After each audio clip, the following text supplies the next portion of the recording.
kumekucha. Hii ni maiti ama ni nini? Hebu kuja tuone. Wewe.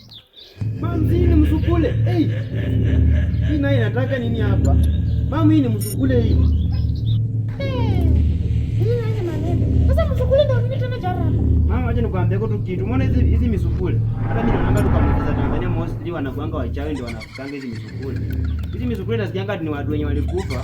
Wachawi ndio wanakulanga nyama alafu sasa wanawaua na baki hizo miili zao wanatumia kwenda kwa mashamba. Kwa maana hata hii miguu yenye imekaa. Hii sasa ni hawa watu wenye walikufa, wachawi ndio wanafukanga mama.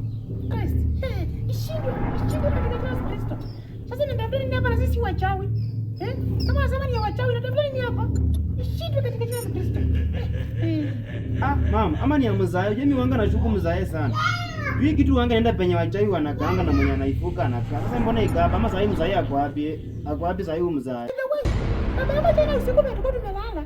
Alisema anaenda kwa choo hiyo usiku. Mpaka sasa hiyo hajarudi. Sasa sijui sasa ako wapi.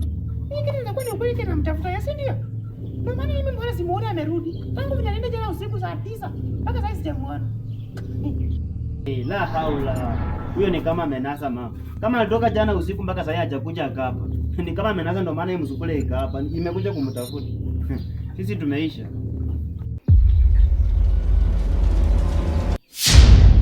Wangu ile